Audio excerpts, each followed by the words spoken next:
Thanks, David. No pressure then, quite a build-up that one. Yeah. I've got a few images here. If you'll excuse me drinking water, I've got a bit of a sore throat. But we talked a little bit about my route to the Farmer Network. So there's a little bit of stuff here about where I come from. And actually, Hollins Farm, Lampler, that, as David mentioned, it's in Lampler Parish, but Hollins Farm's in Ennerdale. And local parish record, somebody's just done a search recently, and there was a William Rawling, son of John Rawling, at Hollins Farm in 1594. And there's an unbroken line of Rawlings right up to this present day. My son's currently living in the farmhouse at Hollins Farm, Lampler. It is at Ennerdale, but it's in Lampler Parish, so our address is Lampler. But we are from Ennerdale, really. And that, although it either demonstrates a tremendous affinity to the land that we farm, or a distinct lack of ambition, I'm not sure which. But if we move on to the next, slide, just a few about our farming system. So this is 1594 technology. Go on, Esme. And it's moved on a wee bit, yeah. So that's just a demonstration of how technology's probably changed, and the whole system of farming has changed across those years as well. So what supported the family in 1594 was probably the core Hollins Farm land area, which amounts to about 60 acres. But over the years, other bits have been added to it too. We farm probably now, I'm semi-retired, but my son and I have now farmed somewhere in the region of 10 times as much as that. Plus areas of fell land and rights on common land as well. So if we move on, Esme, please. So this is our main enterprise. We've got a few more than that, but don't tell Natural England. We've got quite a lot of Herdwick sheep. Those are some what we call twinters. You guys will call them shearlings.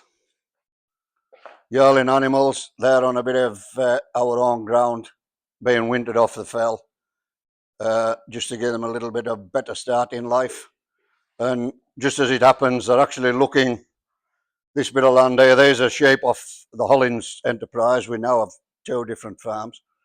And up over the top of that hill there is where I now live on the edges of Kinneyside Common. So if we move on again, Esme. These are some sheep, obviously with lambs at foot.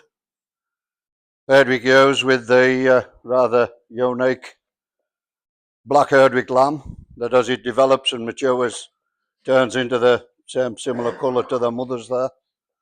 So quite a different type of animal from the time that it's born to the time that it's actually sold as a mature lamb.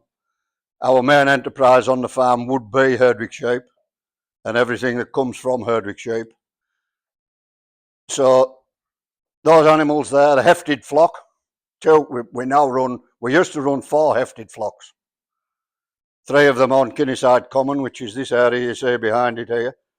We took a tenancy, my father and I were farming at Hollins Farm. I went to Newton Rig, having worked on the farm at home left school, worked on the farm for a couple of years, went to Newton Rig. Of course, I was born there, I grew up there, so I was basically working on the farm from the time I could afford to buy a pair of wellies. My father and I worked there till 1972, and then we took the tenancy on a farm that gave us access to Kinneyside Common. Kinneyside Common, 5,000 acres, and the farm we bought gave us the right to graze 350 Herdwick sheep on there. Well, any breed, but we chose Herdwicks. So we move on, Esme, please. So from those Herdwick ewes, we have quite a few of those as well. Again, don't tell Natural England. You see the fells in the background, the Herdwick Sheep from the Hollins Fell. This is Pillar, one of the most iconic fells in the Lake District. That's in the Upper Ennerdale Valley. And our Hollins bred fell stock go onto that fell there, which unusually the Rawling family owns and has owned for quite a long time. So it's one of the few areas of the Lake District uplands that's actually privately owned. These sheep here have got some Herdwick blood in them, but they're a kind of composite Aberdale clean type ewe. Most of them going to Texel Tups for stall and production. But we also breed some of these either backwards and forwards, if you would, with Texels, with Clins and Aberfield type animals to produce as this self-replacing lowland type flock. We don't use any fertilizer. We probably pioneered regenerative farming before anybody even thought what the word meant. So most Lake District farms have actually been using regenerative principles simply because that's what works on these type of farms. Just again, Esme. We've got some cattle as well. That's an Aberdeen Angus bull, which insisted he was not going to get up under any circumstances. He can stand up, but he just wasn't going to get up to have his photograph taken. So we took a photograph of him sitting down. We run roughly 60 or 70, move on again, Esme, please. 60 or 70 stabilizer stroke Aberdeen Angus type cattle now. We have kept Continentals in the past. We used to have blondes. One of the first, my dad was one of the first people to use blonde bulls on his suckler cows. And when Adam was an auctioneer at Mitchell's Auction Mart, he'll remember they were absolutely brilliant for clearing the auction. They were absolutely fantastic. If you wanted everybody out there, let one of our sturks out, and everybody was out to the auction in a crack. They were as wild as thunder. So we made the decision that that wasn't very sensible. We went for these type of animals instead. So if you move on, Esme, please. So I married Louise, my wife, who was a freelance photographer, in 82. And in 84, we bought, it says Farthwaite, we actually live here now. This is where Louise may live. But the farm we bought was the one next door, which it's a place called Simon Kell. And again, interestingly, it's called Simon Kell because it was a grange for the local monastery down at Calder Bridge, so Calder Abbey. It was one of the upland farms that they kept for sheep production because wool was what supported the monasteries in those days. And it's called Simon Kell because Kell is the north word for well. And Brother Simon used to come up there, and that's where their dwelling was built where his water source was. So the farm was called Simon Kell. We own another little bit of land further across, which is called Roger House. And apparently that's called Roger House because that's where Brother Roger, built his house. So not a great deal of imagination, but it's fairly self-explanatory. Yeah. So looking here, we developed this house and we now live there, but we bought the property in 84, I think. We married in 82. We bought that property in 83, actually. But we bought it off a guy called Sam Whiteman. Some of you folk will remember, one of the best stockmen I've ever known. Absolutely fantastic stockman he was. And Sam sold us that farm privately on the basis that we kept it as a working farm, which we did, and we still do. And at the time, we were on headage payment, and there was a sheep annual premium payment, and Sam Whiteman very generously said, "You needn't pay for sheep, lad. You can wait till next year. It'll go to me next day's tax, and they'll have got first year of sheep annual premium." And I thought that was really generous of that guy. Yeah? And he also said, this was in May. This was end of lambing time. And for the first year, I'd lamb sheep on Simon Kell. And Sam said to us, if there's any sheep left at fell, looking at them. So if there's any surplus that we haven't got in when we gathered to lamb in the fields, if there were any left on the fell that have what we refer to as white lambs, doesn't matter what colour they are, they're called white lambs because they haven't got any smit on them. So they're white lambs, like a maverick stirk or a maverick calf. So he says, looking at them. So Louise and myself, and Louise was very heavily pregnant at this stage. We were driving back from Sam's place back to the Hollins where we were living at the time. And on the side of the road, there was a Herdwick yow with a lamb. And it had been born on the fell. And I just thought to myself, Sam said I could have them. So I stopped the Land Rover, jumped out, caught the yow, but the lamb took off. So I thought, what do I do now? Bit of a problem. So I said to Louise, just hold that yow till I catch this lamb. So Louise is standing there. She could hardly reach past the belly. She's standing there holding this yow. I caught the lamb. We put them through that gate, put them in there, drove back to the Hollins. I went outside to look around the yows at the Hollins. I came back and Louise had gone into labour, which probably had something to do with catching that sheep on the fell. And anyway, a few hours later, our son was born, and we called him Sam, in memory of Sam Whiteman, who had been so generous in allowing us to get hold of that farm. And that was really the first step to our, shall we say, diversification. Our form of diversification was to get another farm. So we got that one.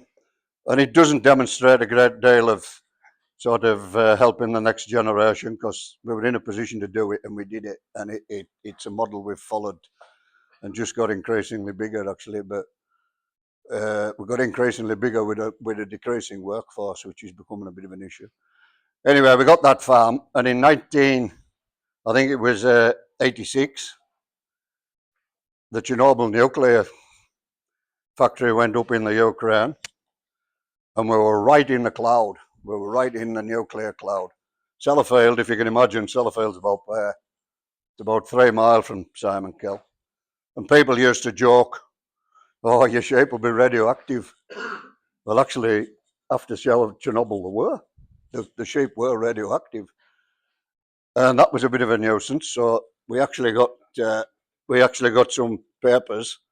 We actually got some documents about emigrating to New Zealand because we thought the land's polluted. We stuffed, you know. Anyway, it wasn't quite as bad as we anticipated. We lost quite a bit of value on the ewes that we were selling. We sold draft ewes. We lost a bit of value on them because they had to be marked to say that they had been exposed to radiation. It probably helped the shelf life, really, didn't it, if we think about it, you know, irradiated food. Anyway, the outcome was that eventually the government got their act together, DEFRA got their act together, and we could then sell sheep on the open market, subject to them being monitored before they actually went for sale. So we then, it was quite, that worked out quite well, actually, because every sheep we monitored, we got 50 pence for the inconvenience of doing it. So if we were monitoring 100 sheep, we got 50 quid. And some of the people that at the time had been sort of ADAS advisory type guys, a bit like Paul, actually, some of them became people who came out to monitor sheep. And in the farming community, we all started calling these guys the monitor lizards. And if we wanted to sell some sheep, you had to ring the monitor lizards. And I became one of the people who coordinated the monitoring of those sheep at that time. It all worked out. We monitored sheep for about 10 years, to be honest. But we very quickly learned from a very unscientific standpoint that if we monitored sheep directly off the fell, which was predominantly peat soils, they would fail. They would fail the radiation test. They would be above the allowed becquerel level. We learned a lot of new words as well. Cesium 127, that stuck in my head. Becquerel was a good one. We all talked about becquerels. We used to sit in the pub talking about becquerels, and nobody else knew what the hell we were talking about. But we then learnt that actually if you brought them off the fell and kept them in the fields for about a week on the clay-based soils, they actually cleared the radiation out of their system, because the clay particles actually locked up the cesium-127. It's probably still there, in fact. But if we did it straight off the peat didn't hold onto it. It actually came back up in the grass, and the sheep re-ingested it, so they were eating radioactive grass. It's thankfully most of it's gone now. We still have radiation, but most of it comes from our local power station. It's a different isotope, but nothing that's going to cause us a problem. So that was our first sort of step to thinking we maybe need to consider our futures here. Sorry, let's move on. So this is a bit of the type of land we work on here. The Herdwick Yow there with a set of twins.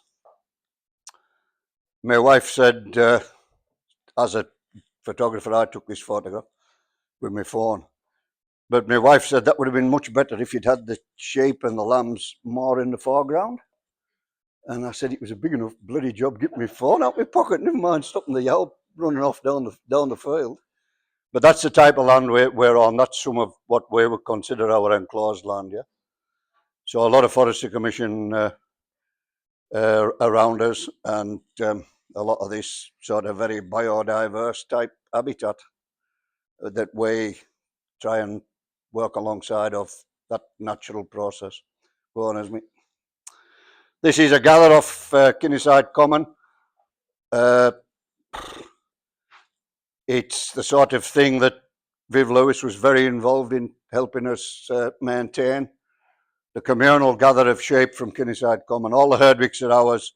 All the Swaledales are, or the majority of the Swaledales, will be from Grange Farm at Wilton, the Wilson family. So Kinniside Common's one of them weird ones where you actually gather the sheep down. That's the River Calder, the crossing there, which discharges through Sellafield, hence Sellafield originally being called Calder Hall.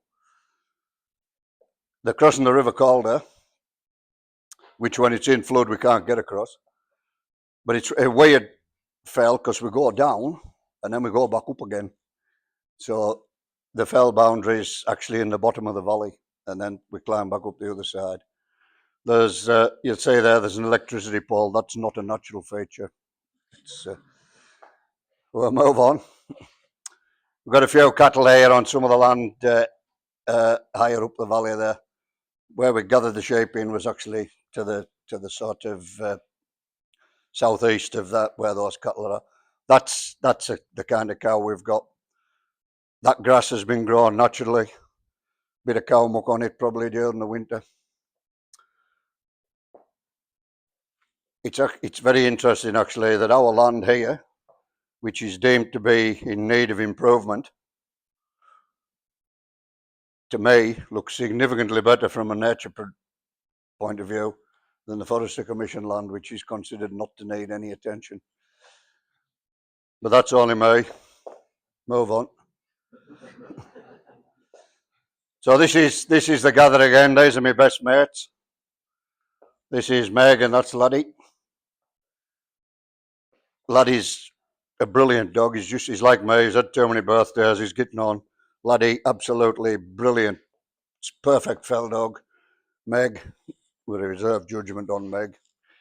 She does her best. I think if we were writing a CV for her, we could probably say something like, shows a lot of enthusiasm but lacks focus. Yeah. Just move on a bit. I've got other dogs as well, but move on. This is some of our area that I consider to be a wildflower meadow. We haven't done anything to generate it, but it's an area that seems to enjoy our management and produces those flowers every year. That's in a field that we lambed in, so it's had quite a lot of sheep through it. And then we leave it alone until the sheep go back to the fell, until they come back in for shearing. The field gets a bit of a rest. So that's the kind of stuff we've got. And through this, I'm whittering on here, but through this process, we had another bit of a milestone in the shape of BSE, where we were trying to associate bovine spongiform encephalopathy to scrapie sheep, and that again reduced our income significantly. I remember myself and our neighbour Wilson Hardesty in the valley filling an Arctic full of a trailer on the back of a big Arctic lorry, filling it with Herdwick sheep, which were worth £2 each, because the BSA regulations meant we couldn't market them for what they were. They were cool ewes, but it seemed an awful waste. And then the biggie. That was our next milestone. That made us think a little bit. BSA, we're a bit vulnerable. Anything could happen. Around the time of BSA as well, we were moving from headage payments, support payments, to the area-based payments. So that was focused in our minds as well. We managed to make that transition without too much of it impacting too much on our business. But then, 2000, the big one, wallop, foot and mouth. And although we didn't lose any significant number of animals, we lost 2. And we had a lot of sheep at the time. We lost 2.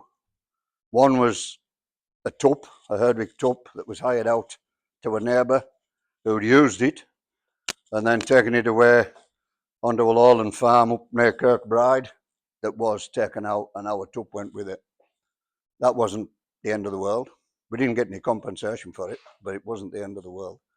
And the other sheep we lost was one that had strayed and was on a farm that was eventually taken out because of what was the word they used to use? Inconclusive blood tests. They didn't have foot and mouth, but it was inconclusive. So the biggie. And at this point, my wife factors a lot in my thinking. She does most of my thinking for me, actually. But we were sitting having our breakfast, and she was reading the Whitehaven News and picked up on an advert that said people wanted to help get farming back on its feet after foot and mouth for a project called Rural Futures. Go on, Esme, please. And that's when I met this guy, one of the most dedicated, determined, diligent, and in many ways diplomatic when he needed to be, people that I've ever met. He changed my life massively, and what he did for the farmers of Cumbria will never be repeated again. The legacy he left is just unbelievable. And my wife looked at this advert and said, "You're always sitting there saying somebody should do something about that, whatever it might be, you know. So much happened. Now I'll be sitting there drinking my tea saying somebody should do something about that." And she said, "Here's your chance. Go and do something about that." So the application was filled in on my behalf. I was interviewed by Paul and various other people. I think you were there, Bob, were you? Yeah. It's your fault. So quite a few of us were interviewed, and we were recruited to this fully funded project called Rural Futures.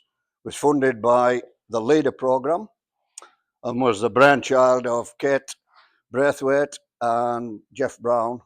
Kate was at Voluntary Action Cumbria, and Jeff was at Leader, which Veronica finished up working for a while. And it was about giving people the opportunity to shape their own futures, having recovered from foot and mouth, yeah. Brigadier Bert Whistle had turned up and done his stuff. They'd driven planes into the Twin Towers. All this was happening. Still a Rawling at Hollins Farm. We'd lived through the Civil War, the Napoleonic Wars, and we're still there. So we went and met Paul. There were 10 of us. Any of us here tonight, apart from me. Just Glenys come in later. Glenys was a late arrival. Yeah, a late developer, Glenys. But anyway, the 10 of us that were recruited initially included from the west of the county, myself and a guy called Danny Leck, who Glennis will remember.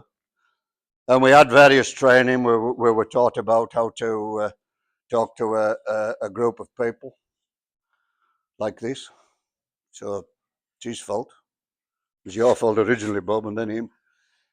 So we were encouraged to show initiative and go out and do stuff, which we did. But once a week we had to come into the offices at Penrith. They were down at Red Hills, at where Voluntary Action Cumbria was based. We had to come in for an update and a bit more training about various things. So we had a lot of work with flip charts and post-it notes. And as Rural Futures developed, Paul started acquiring equipment. So we all got a computer, we got a filing cabinet, we got a fax machine, would you believe? I was very, very popular in Annandale because I was the only guy that had a fax machine, and people could fax all the documents to DEFRA. So our house was like a post office. There was people walking in and out all the time. Just got a used fax machine. And one of the things that Paul managed to acquire was some second-hand display boards that went on legs. We had them. One of the first places we used them was at Kevin Holidays, where Vicky and Pete are taken over from. Well, they're not taken over from Kevin. Nobody will take over from Kevin. But Vicky and Pete are now managing the farm at Studderbank. It was one of the first places we used them, and Danny and me went along with our display boards with all the pictures of what we could do and where we'd been and all the events we'd been involved with. And Paul was very, very particular about how we managed our equipment. And so Danny and me had to look after these display boards really carefully. And we went into the office for one of our training events at Voluntary Action Cumbria, and Paul said, right, we're going through things, and who's got the display boards? And Danny said, Will and me have got them. And Paul said, where have you got them then? Are they stored safe? And Danny said, yeah, we've got them stored up Will's back passage. Which we actually did have. They were in my house, in the back, in the passage into the back of the house. And Paul, I've never seen Paul laugh quite as much. And the last time I saw him, when we had a crack, Paul and me, which was a while ago now, he actually remembered it and mentioned it. He said, can you remember the day when Danny put them display boards up your back passage? Which I could. He had a very dry sense of humour, this fella. It came across as being very serious, but he had a very, very dry sense of humour. He was a great fella, fantastic fella, changed my life. He set off as being a very good teacher, then a mentor, then a very good friend, fantastic bloke. When I sort of volunteered to do this, I hoped Paul would still be able to attend, and it could be a bit of a tribute to him, but sadly it's more of a eulogy. But anyway, move on, please. So the Farmer Network was born after Rural Futures, which was this funded project. 2 years we had that. And then after 2 years, we'd proven ourselves to be quite effective, and we were given another 3 years funding to run for a few more years. After the 5 years funded, we had to make a decision about what happened next. And we all got together, the guys that had been part of the Rural Futures team, had a bit of a conversation. Some of us thought it would be a really good idea to try and make a network work, a self-funding network. Others were less enthusiastic. I was quite enthusiastic. Paul was a little bit cautious. Paul was quite a cautious guy. He was always a little bit risk averse, was Paul, but he was usually right, in fairness. I was a bit more gung-ho. But anyway, the outcome was that Paul and I decided we would have a go for it, and Paul would be chief administrator, CEO, he did it all. And my official title was assistant manager. I'm not sure what I was managing or what I was assisting with, but it all kind of worked.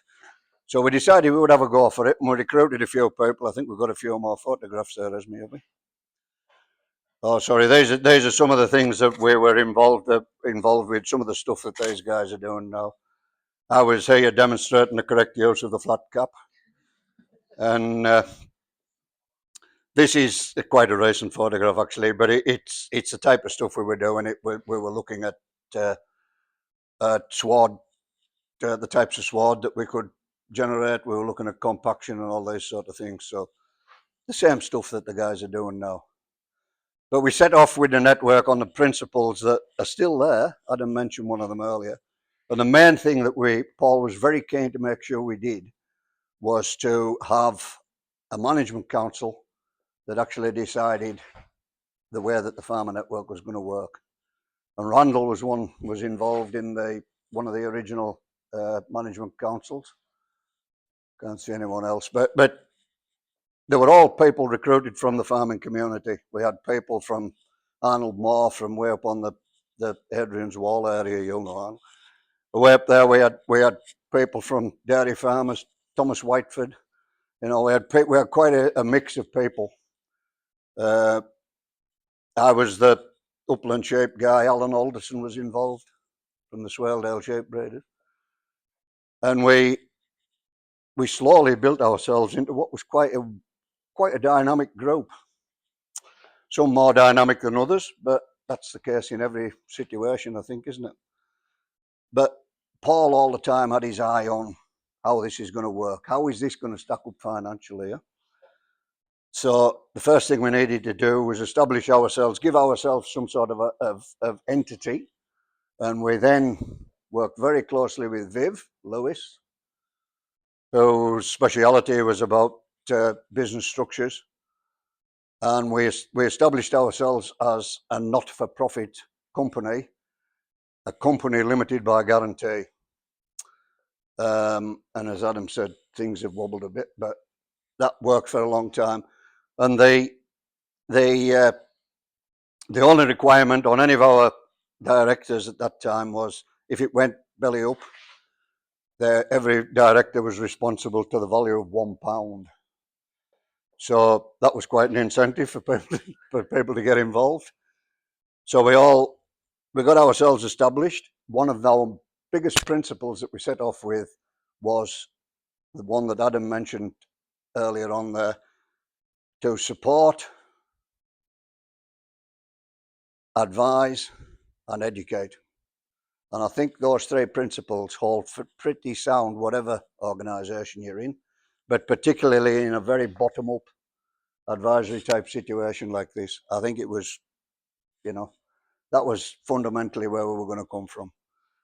We still had to make it pay, and we set an ambition. Paul and myself decided that if we could achieve 300 members in the first 12 months, we would be doing okay.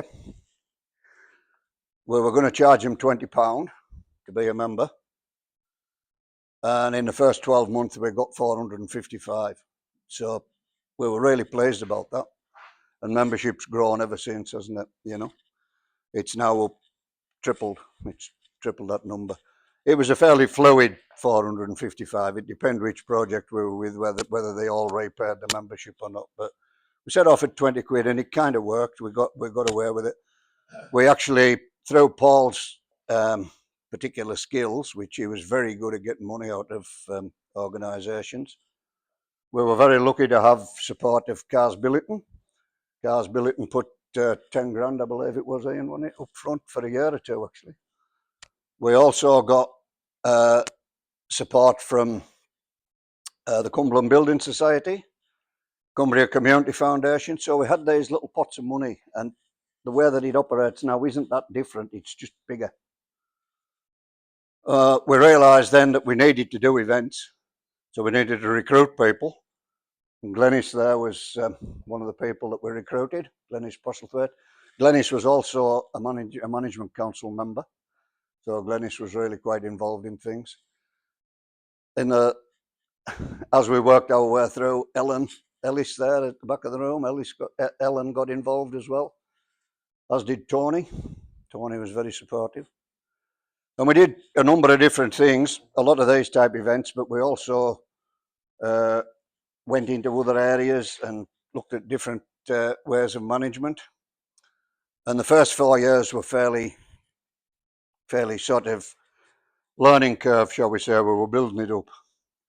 And then Paul, very, very, very cleverly, acquired the delivery project for the Northwest Livestock Programme in conjunction with Raceheath College in Cheshire, Myerscough College in Lancashire, and not Newton Rig, but the Farmer Network. So we were already establishing ourselves as an organisation that was really good at engaging with farmers. Veronica had joined us, I think, by that point. Had you, Veronica? Yeah. Kate had joined us by that point. I'm sure there are other people in the room that were involved. Donna was coming on board around that time. We had Susan Harper and Ruth Walters were managing the office for us at the time. Mel come on board. So the whole company was growing, and it continued to grow. The whole Northwest Livestock Programme was a bit of a revelation to us. It gave us a lot of money to basically do a lot of different things. We established a couple of monitor farms. Kate managed the monitor farm around dairying, which was at Matt Bland's over at Derker. I was tasked with doing something similar with Ken Pears at Fellside House over at Colbeck, looking at the shape element of it. And we did a lot of different things, didn't we, Kate? You were involved. Matt at the time was bringing cattle from Holland or Germany or somewhere. So there was quite a lot of stuff going on. It generated a lot of interest. Farmers found it useful, and it was really helpful. Working with Ken over at Colbeck, Ken was quite a well-known guy in the Swaledale shape area world, breeding mule lambs and so forth. So we tried a lot of different things at Ken's as well. We tried bull and heifers at 14-month-old instead of waiting until, and that worked. One of the most innovative things we did, probably, I don't know whether Ken still does it, but when he was feeding his mule lambs prior to sale, we started putting clover seed in the feed that he was feeding to these lambs, and they actually reseeded some of his fields. They introduced clover into the fields by taking it through the digestive system, because they can't break down clover seed, they can't digest it, so it passed through them. So the sheep were actually digesting this stuff, going around and pooing out a little grow bag with some clover seeds in all over the fields. And it worked. It happened. It really did the business. We looked at all sorts of animal health stuff. Fluke, liver fluke was a big problem at the time. We spent quite a lot of time talking about that. But all the time behind the scenes, the office guys, Paul in particular, was looking at funding opportunities. Veronica had joined us. She was doing something similar, doing all sorts of good stuff. Veronica and I had the opportunity to go on a later trip to France. We did. I went twice, actually. It was that good. I went back again to look at some of the ways that the French people went about the French department, Chambre d'Agriculture, within the departments. And actually, we've now just got devolved payment to Cumbria.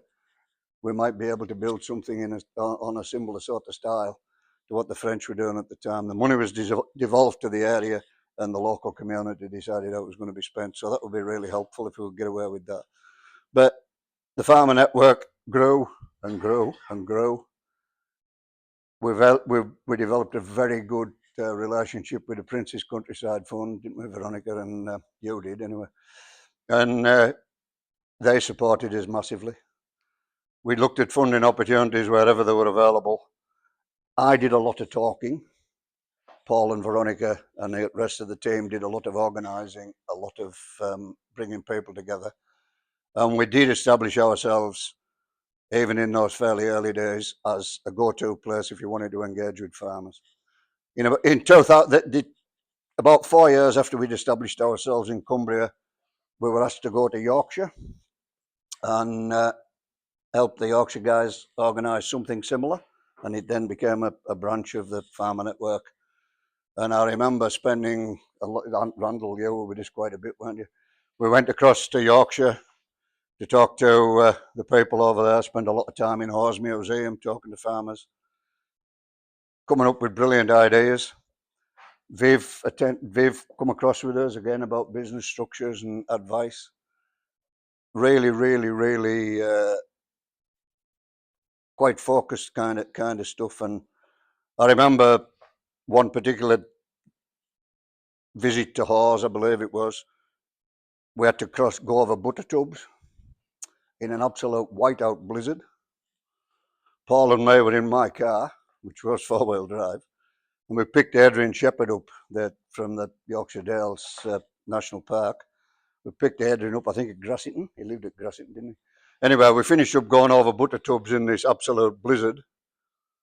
And Adrian kept saying, it'll not get any better. It won't get any better. It's just going to get worse. And I was, as I tended to be, oh, it'll be all right. We'll just keep going. Anyway, we got to where we were going. And there was this pub with about 20 farmers in it. And we walked in the door, and the first thing he said, where have you been? Huh? We've been fighting our way through one of the biggest blizzards that Yorkshire had seen for many years to be greeted with, we've been here for 20 minutes. Anyway, the Farmer Network did establish in Yorkshire. It's now flourishing. Met some great people over there, Michael Barker, Matt Barker, the Coateses, the James Hodson. A lot of good people got involved. And all the time, stuff was being done by people like Glenys, Kate, Veronica, Donna. We were all doing stuff. I remember we were interviewing for an office manager, and Donna applied and came along. But we also had a couple of other good candidates, one of whom was already working with us. And Donna came in and sat down and impressed us massively. There was only Paul and myself on this interview panel. Impressed us massively, but we already sort of had somebody in place that we were going to offer the job to, really. And when she went out, Paul and me looked at each other and said, we'll have to find something for her to do. And Donna's been with us ever since. We took Donna on as a coordinator, and she graduated. She rose through the ranks very quickly. And she's been an absolute pillar of the organisation for years. Mel came on board as well around the same time, yeah. Paul was very keen on his finance part of it, and he built up a really good relationship with Mel because they could both add up really well. Yeah. Eventually, we had to move out of VSA, out of the little offices, and they were little, weren't they? Remember the office at VSA? If 4 people were in it at the same time, we had to wait. Somebody had to move if we wanted to open the door. But we eventually moved to Newton Rig, wasn't it? We moved to Newton Rig, which was a slightly bigger office. It wasn't massive, but it was slightly bigger, with a meeting room as well. We had access to a meeting room at VSA, but we didn't have exclusive access to it.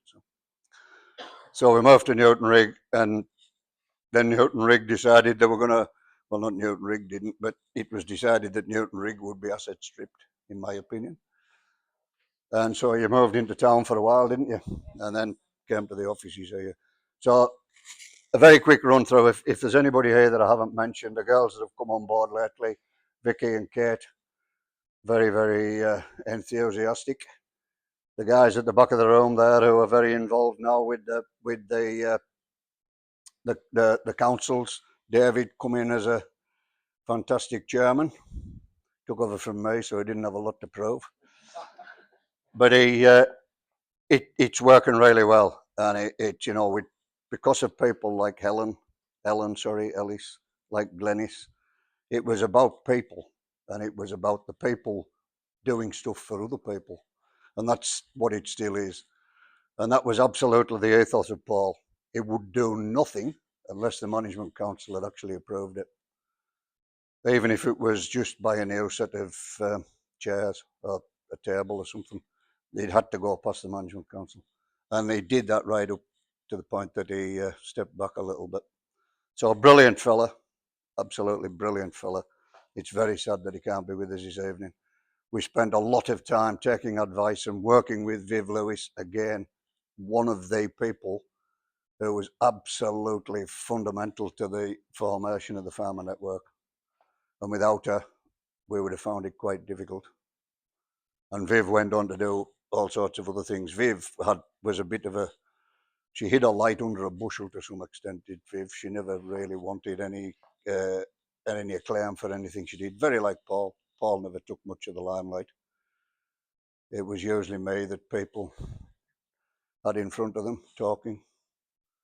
So, yeah, from very humble beginnings, it's developed into what it is today, a go-to place for funders, for DEFRA. Brilliant, isn't it? Just shows what farmers can do if they put their mind to it. With a few good people to steer them down the right road, farmers can be fantastically innovative. They can be incredibly motivating. And you've all got to remember, it's you guys that make the Farmer Network. Continue to be innovative, continue to be motivated, continue to pay your membership fees, which is most important. But the more enthusiastic you are, the more possibility there is of success. I would suggest that's right, Veronica, isn't it? In terms of funding and one thing or another, if we can demonstrate actual buy-in and engagement, makes it easy to actually draw down funding. It was mentioned earlier just how well respected the Farmer Network has become, and that started with Paul Harper. So thanks, guys. If anybody has any questions, I'll try and handle them, but to talk through all of that, we'll be here for a couple of days. It was just such a process, but it absolutely changed my life. Absolutely changed my life. I still chase sheep about. I still occasionally drive tractors and things, which I did all the time I was working with this, but it gave me a completely different outlook on what farmers could achieve if they were given the opportunity. And it's brilliant. And things have changed, haven't they? I just want to say this bit. Things have changed. When I first started farming, the way that we communicated about when we were going to go to the fell or when we were going to start silaging or whatever within the valley communities, the different farms, we would all go to the pub at the weekend, have a few drinks, discuss what we were going to do, work out who was going to do what, where and when. And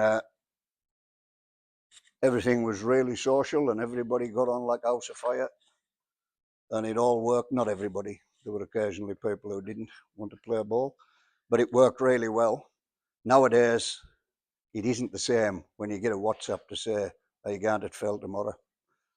You know, it's not the same. That social element of communities, of rural communities, has kind of declined significantly over the last 40 years, probably.